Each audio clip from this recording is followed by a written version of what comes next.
Breaking news right now, Hurricane Irene now moving across the North Carolina coast. You're looking live at Pine Knoll Shores where the winds and waves continue to roar across the shoreline. And here is video from Atlantic Beach where the end of the Atlantic Beach fishing pier has been lost to Irene. It was one of the first casualties just before Irene came ashore near Cape Lookout. It appears the rest of the pier will survive, but about 20 feet of it is now gone. And here's some more dramatic video. Storm surge on the Crystal Coast, pushing water inland. This is video from Atlantic Beach as the water quickly rises at the Atlantic Beach inlet. Many homes are now underwater. And here is another live look at Nags Head via broadband from Breaking News 1. Hurricane Irene still a Category 1 storm. The Outer Banks now under the gun as Irene moves north-northeast. We've seen wind gusts around 96 miles an hour. The storm surge continuing to push water inland. And here's a live look at Irene on the satellite. Still a very big storm with high winds extending into the triangle. There are reports of damage across numerous counties. Also, power outages scattered across eastern North Carolina, totaling more than 300,000. Good morning. Hurricane Irene made landfall around 7:30 this morning near Cape Lookout. But that landfall doesn't mean much. The effects of the storm could last for hours now. We are awaiting an update from the governor. The first since the storm made landfall. You see a live look there at the Emergency Operations Center. We will take you to that news conference live as it begins. But first, we've got another live look at the coast. This is our Outer Banks, Kill Devil Hills. The next few hours will be dicey on the barrier islands as Irene moves up the coast. Waves near Hatteras estimated at 20 feet. And we've even seen reports of 22-foot waves. It will get worse before it gets better, of course, on the Outer Banks. And as we await the governor's news conference, let's get an update from meteorologist Don Schwinneker in the First Alert Storm Center. Don? And good morning to you guys. And we continue to track Irene as it pushes closer to the Outer Banks. And it's already worked its way through the southern coast. Now it's getting closer to Nags Head, moving past Hatteras.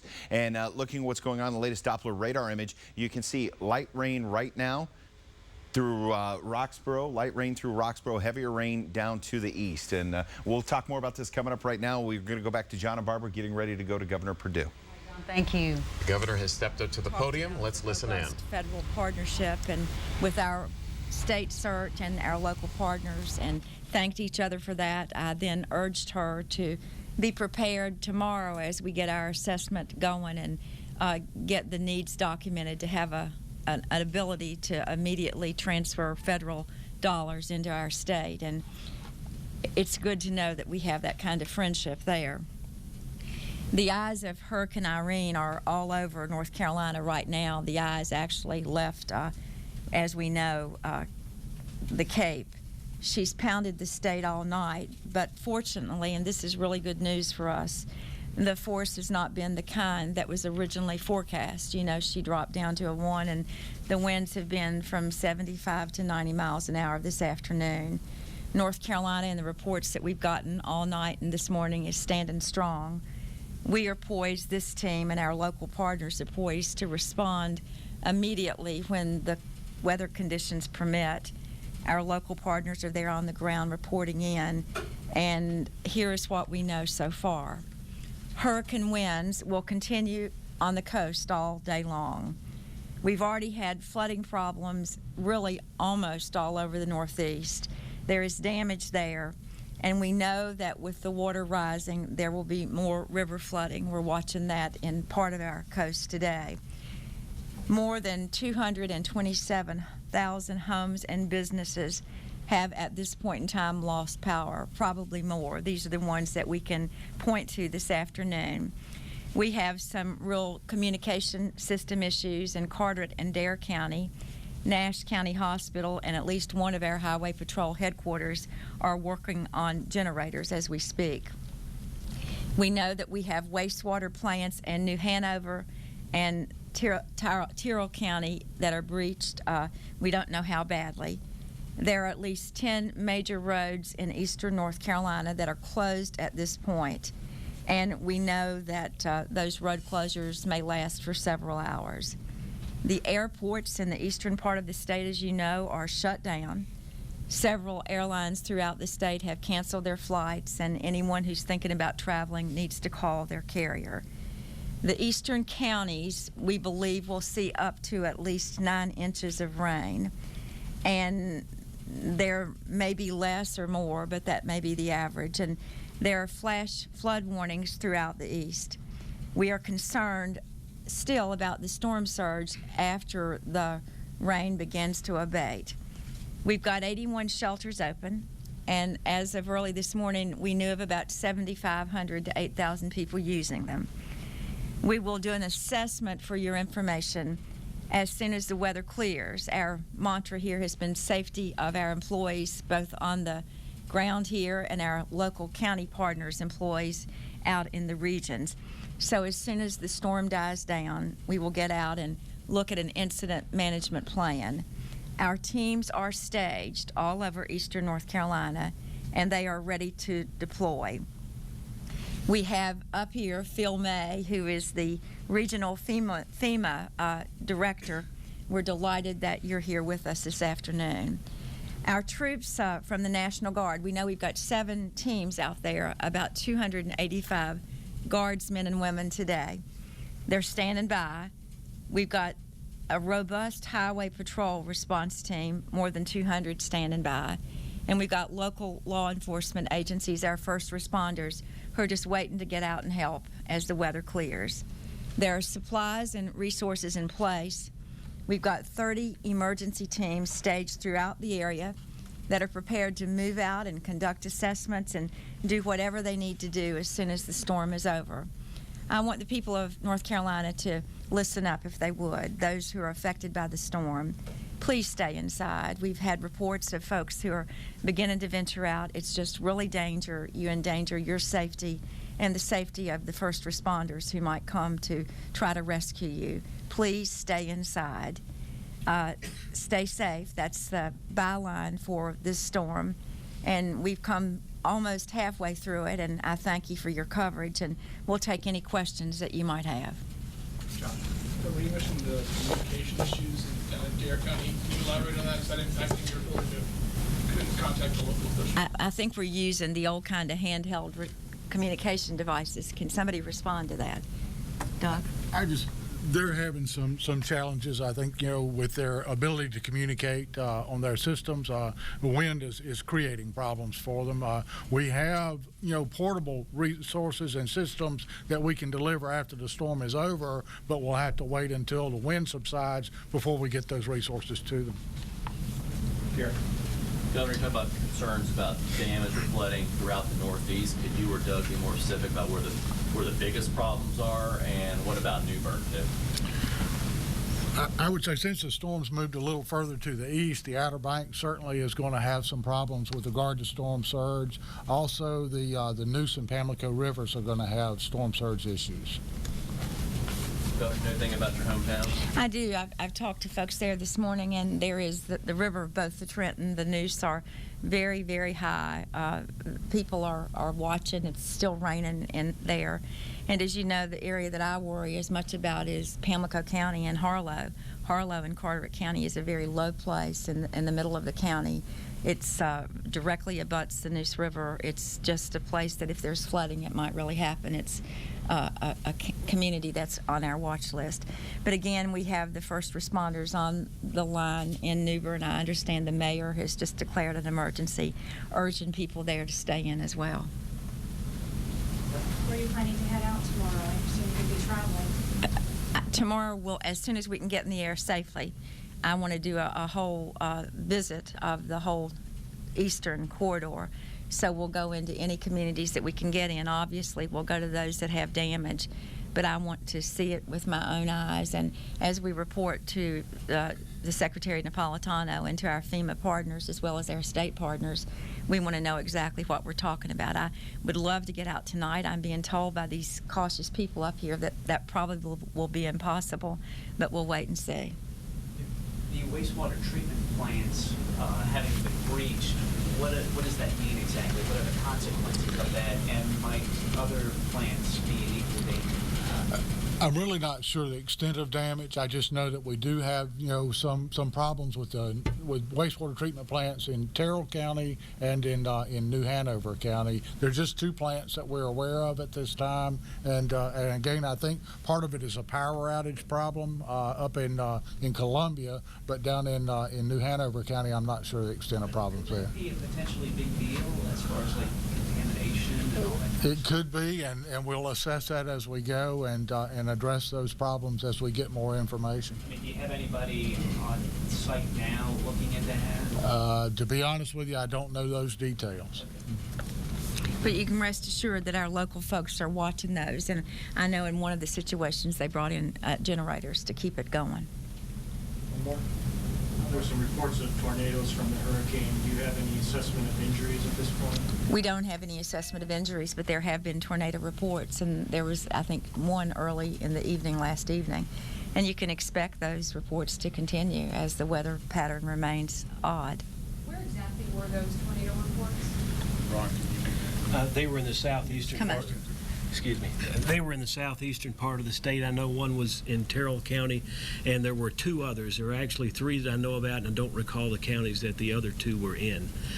These tornadoes with tropical storms, tropical systems are generally small, difficult to detect, and sometimes you can't tell the difference between tornado damage and straight line wind damage, and frankly it really doesn't matter because the damage is the damage. But we do think there have been maybe 3 tornadoes in southeastern North Carolina. And there is a possibility for others, mostly on the right side of the track as the storm moves towards the northeast. I know that there is one warning up in southern Virginia right now, and there's a possibility still in North Carolina that we would have more on the right-hand side of the track, mostly over the Outer Banks. Could you identify yourself, please? My name is Ron Wall. I'm a meteorologist with the Division of Emergency Management. What would you tell residents in the Triangle, for example? We've seen some reports of damage here. It's not exactly safe to be out.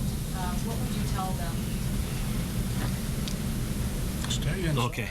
Stay inside, absolutely. It doesn't make good sense to go outside. And we don't think that the winds and rain is going to be result in really bad damage around here, but weak limbs, trees that are about to go over anyway could fall on your house or could fall on you if you go outside. I had a limb that I had to move out of my driveway to get to work this morning, so that's happening, and really people should stay inside today. Tomorrow will be better, and in fact the sun will shine tomorrow and it'll be very hot and you'll have to worry about heat exhaustion. But today, stay inside. The wind is going to be nasty all day from here all the way east to the coast.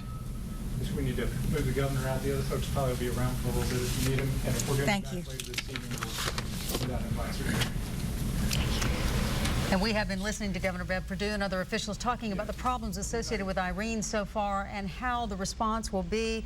The governor saying flooding problems all over our coast. 227,000 homes and businesses lost power. Carteret and Dare counties are especially having trouble with communications. And Nash County Hospital, one particular incident, working on a generator right now. She said that at least 10 major roads are closed in eastern North Carolina. They're expecting up to 9 inches of rain in some eastern counties. 81 shelters open with 7,500 to 8,000 people using them right now. You're seeing live pictures right now via broadband of Nags Head, just to show you what the situation is like. The governor also said that there are 7 teams, 285 guardsmen and women ready to respond right now to any problems. First responders also out there, law enforcement out there. And also, you heard one of the officials say 3 tornadoes were reported in southeastern North Carolina. Now, these tornadoes, he said, small, associated with a tropical system, but that is something that we're going to continue to follow up on. 285 National Guardsmen standing by, along with 200 Highway Patrol officers as well, to lend their services when they're called upon. All right, let's talk to meteorologist Don Schwinneker in the First Alert Storm Center with the latest on. Let's go to Matt Mendez. He is live on the phone with us in Nags Head. Matt, what are the conditions there? Well, Barbara, good morning. Conditions seem to be coming on and off, sort of as those bands pass through. Just about 15 minutes ago, it was actually pretty calm. Now the winds have picked up and the rains have picked up once again considerably. We've been driving up and down Highway 12 between Nags Head and Kill Devil Hill, so I'm a little bit to the south of where Tamara Gibbs was just reporting. And I'm seeing a lot of the things she was talking about, the shingles and the siding coming off of houses, mostly cosmetic damage. There's a construction site or two we've seen where some of the debris was not very well secured, and that debris is not there anymore. We're talking 2x4s, things like that have sailed away and probably are going to wind up in another county by the time this thing is over. Also, along the highway here, we are seeing quite a bit of overrun in some areas. But where we're driving right now, you can see via broadband, not too bad, just a wet road. But in some lower-lying areas along this route, we are starting to see a couple, maybe 3 inches of standing water. And you've probably seen us driving through a little of that as we've gone through, and as you saw Governor Perdue speaking a little earlier. We, of course, want to make a quick note here for people who are watching this and thinking, oh, maybe it's safe to go out and drive. This is a specially equipped vehicle. We're trained to do this sort of thing. We're watching for down power lines, and we're not taking any extraordinary risks as we're covering the storm. So we want to really point that out for folks. Just because we're doing it doesn't mean you should be doing it. We're doing it so you don't have to. So with that cautionary note in mind, again, not a whole lot of damage. We're seeing power for the most part along this stretch is actually still on. We're seeing porch lights on. A number of houses here in the area. As far as I know, our hotel is still fully powered. So at this point, just minor damage throughout the area, a couple power lines down, and some roadway overwash. But again, as Tamara said, we're still expecting the backside of that storm, and things could really kick up along the coast here. So we're going to stay on top of it, keep an eye on things, and let you know what we see as the morning and afternoon progresses. John and Barbara, back to you. All right, Matt, thank you. And it looks like people are heeding the governor's advice and staying in. Are you seeing anybody getting out and about? We've seen a couple of people driving around. For the most part, it's just Nags Head police officers who are making routine patrols. We've seen a Dare County ambulance. You might have seen me following that a little earlier. Also just checking to make sure no one needs assistance. Just because they're out, though, again, don't expect them to answer 911 calls because it is pretty risky. They came out during a sort of a lull to check on things here. But for the most part, it's just those of us who are covering the storm, some emergency officials, and occasionally we'll see 1 or 2 people who are just getting out and getting curious and then quickly realizing that's not the best idea. All right. Thank you, Matt Mendez. In Breaking News 1 via broadband in Nags Head. Another quick break coming up here. Beach erosion and pier problems are reported at some coastal areas. We'll have that as we show you this satellite picture of Irene as it makes its way up north. You're watching Eyewitness News.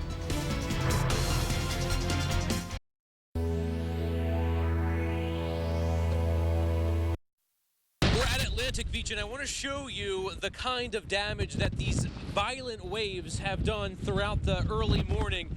If you take a look over here, you can see the amount of dune erosion that has taken place. Water has been lapping and crashing right up against the edge of this dune line. Also, look at this pier. This is the pier at the Sheraton Hotel. The last 20 to even more than that, about, I'd say, 50 feet of it now have been chopped off and destroyed by these waves. You can see the wood pilings still sticking up right there.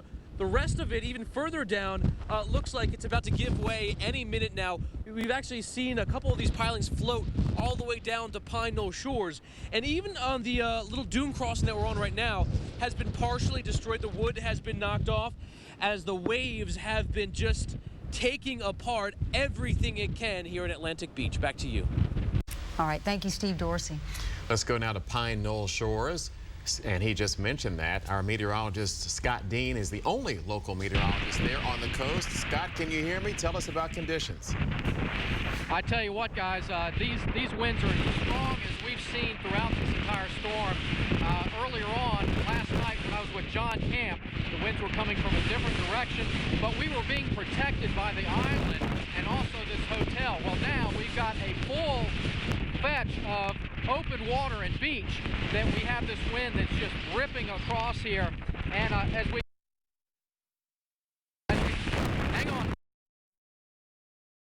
as we take a look at the ocean, you can see the waves that are really coming in. Those waves from right to left on your screen. sand on the beach, you can see how quick. This is something you don't want to be on because it stings when it hits you. It's a sandpaper, and it's just heading down the beach. Also, look at the clouds right now. Look how fast those clouds are. And they're moving in a totally different direction than they were earlier this morning, where they were coming from north to south, and now they're moving. All indications that we're on the backside of this hurricane, where the center is now emerged out over towards the Pamlico Sound. And as far as storm surge, it all depends on your locale. Right now, the Sound is receiving a lot of flooding right now in the inland waterways around Pamlico River, over towards the Neuse River, where there's significant flooding. We've also heard reports of a significant overwash on Bogue Sound here behind us. And now that the winds are going to be wrapping around, you're going to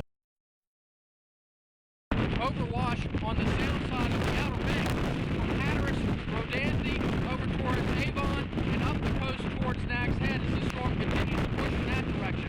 But right now, we're on the backside of the storm, and it continues to rip across this area. Very, very strong, very, very impressive here. These are the strongest winds we've seen so far as we've gone through the morning hours. He's had a rough go of it, hasn't he? Yes, Meteorologist Scott Dean, thank you so much from Kill Devil Hills. All right, let's go to Wrightsville Beach now. Ed Crump has been there all morning long. Let's see what the conditions are like on Wrightsville Beach. Hey, Ed. Improving since the last time I talked to you, John and Barbara. In fact, I'm going to ask photographer Chris Hart to swing around. Look up here in the sky. Looks like the dark clouds are pulling out, the rain's lightening up, and of course that's looking to our south, so we're hoping to see some daylight here maybe in the next couple of hours.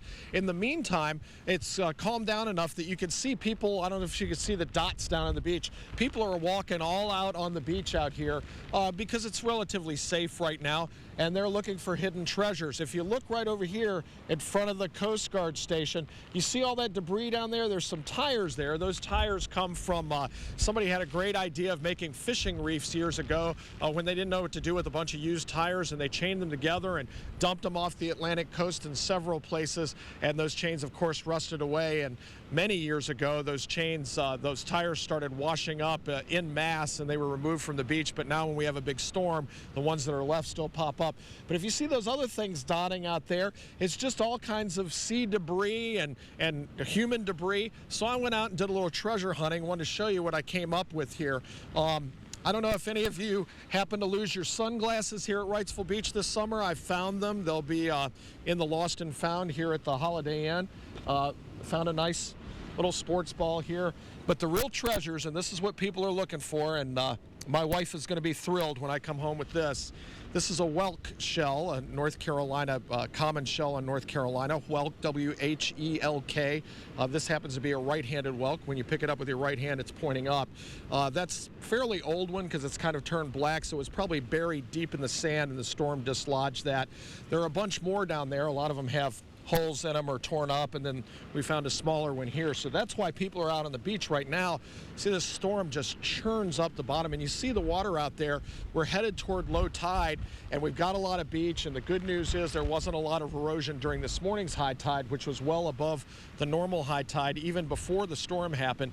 But it's still churning out there, but the waves are dying down, so it looks like things are dying down. Speaking of last night's high tide, when my colleague Greg Barnes was out here, you see what it did. There's definitely some dune erosion here, but folks, those dunes came out to about right here. So all in all, considering everything, if you'd asked people yesterday what this might look like, they might have thought that they would have lost it all. We've certainly seen, this hotel has a pool here. We've certainly seen other times that I've covered hurricanes and stayed in hotels that had pools that they were undermined. In fact, one of them even collapsed at one time. So right now, we feel like this hopefully is going to be the calm after the storm, and that this is going to continue going down and down and down, the amount of rain, the amount of wind as it's doing now. And hopefully in a few hours, we may actually see some blue skies, John and Barbara. That would be really nice to have that out here, and hopefully all along the North Carolina coast by the end of the day, maybe just about everybody will get to see a little blue sky. It'd be nice because people are coming in to assess damages right now, and hopefully they'll find none and come out here and do some treasure hunting on the beach. By the way, I hear if you put that shell up to your ear, you hear the Eyewitness News theme. That's just maybe an urban legend. You're absolutely right. That's how I found it. It was calling me down there. So right. It's keeping me connected, John. Oh, I knew you were going to say that. Ed Crump at Riceville Beach. Thank you very much. All right, let's go to the breaking news center. Amber is there with the latest on what's going around locally. Hey, Amber. Yeah, good morning. Is it still morning? It is still morning. It's been a long morning, hasn't it? So we just heard from the governor at 10 o'clock this morning. Heard her talking about the flooding issues that she knows that we're facing on the eastern shore of North Carolina. We have our crews out there that have been returning this amazing video. This is straight through Atlantic Beach. We believe NC 58, the main road through Atlantic Beach, and you can just see how the water has just overtaken that area. And again, here, just more flooding all around the eastern coast of North Carolina. We have some debris that's washing up as well that is just pilings, possibly some of that pier. Steve Dorsey has been reporting this morning half of that pier in Atlantic Beach that washed away. This is what makes it dangerous as well for the public to head back out there. A lot of these, they're full of nails, and there's just some danger involved with folks that may come across or step on any of these things, and that's why those safety officials are also keeping people away after, so they can first assess and start to get things cleaned up and made safe again. And there is one of those pilings possibly from that pier. Also, some pictures are coming in here to our newsroom and to the breaking news center. Our viewers are sending in these pictures. This one is also from Beaufort County, Chocowinity near Washington, to give you some perspective. You see the flooding issue that they're faced with there, and just down trees around the area. These are all from the Triangle. This is what's leading to so many power outages around the Triangle as well. We have several downed trees around the area, and crews have been standing by all night ready to respond. We have pictures of those crews out there cleaning up some of those trees and the downed lines, and it goes without saying, if you come across any of those downed power lines, do not touch them, turn around, call the authorities. At last check, more than 300,000 homes in North Carolina without power. It is going to be a long weekend. Also, flight delays, as you can imagine, all up and down the East Coast, canceling flights. RDU reporting more than 100 flights out of theirs scheduled for today have been canceled. I believe 400 is what they have scheduled on a Saturday, and they expect that to continue through Monday because there's just so many people rebooking. We'd love to see your pictures, anything that you can find that you think would be helpful for our viewers, for the authorities to see as far as damage may go. You can send them to us. You report at abc11mail.com. Upload them directly also at abc11.com. Tell us where you have your pictures, what we're looking at, so we can get a clear assessment there. But it is all starting to become very clear that flooding is definitely an issue this morning. John, Barbara? Welcome back to special coverage of Hurricane Irene. It's now 11:57. All right, let's go live to Matt Mendez. He is in Nags Head. Breaking News 1, and we saw some emergency officials in Nags Head. What's going on there? Yeah, hi, Barbara. Good morning. We've actually been able to talk to the Nags Head Fire Department battalion chief who was out on that scene there. And basically what he's telling us is while there was a lull, they're basically responding to a very small, at this point, backlog of calls. The one you saw there was a fire alarm call at a doctor's office. They went in, checked it out. No fire there, fortunately. It just appears as if some of the storm debris may have come through the window and maybe set off a sprinkler or something like that. So they've gotten that all cleaned up and checked out. But at this point, they're taking these opportunities as bands move through and as winds calm down a little bit to go into some of these places that they may have been receiving alarms or calls for service and checking those out as quickly as they can. But like I said, they're not getting a lot of those calls. In my brief conversation with the chief, he said that at this point, what we've been reporting throughout the morning, pretty minor damage throughout this area, siding and shingles off of homes and businesses. We are starting to see a little bit more of the signs of a long, sustained wind. We're starting to see mailboxes that have worked themselves loose and come off. Signs that have been swinging for hours now finally just giving way and flying off. And some of those are pretty heavy wood signs, too, and can easily be projectile. So that's why even as we are deep into the storm and as it lulls a little bit, still dangerous to be out here because those things can come flying at any moment. And as the wind changes direction, it could easily come the other way as well. So that's really the only change right now. We are in a bit of a lull right now, still some standing water on the roadways as well, but people still heeding the warning and staying inside and hunkered down as the storm continues to move through. All right, thank you. Matt Mendez, live via broadband in Nags Head. We are awaiting a news conference from FEMA officials about Irene coming to us from Washington. We'll bring that to you live. As we go out, just want to tell you one fact from our meteorologist, a Doppler estimate of 11 inches of rain in Morehead City. Quite a lot. We'll be right back.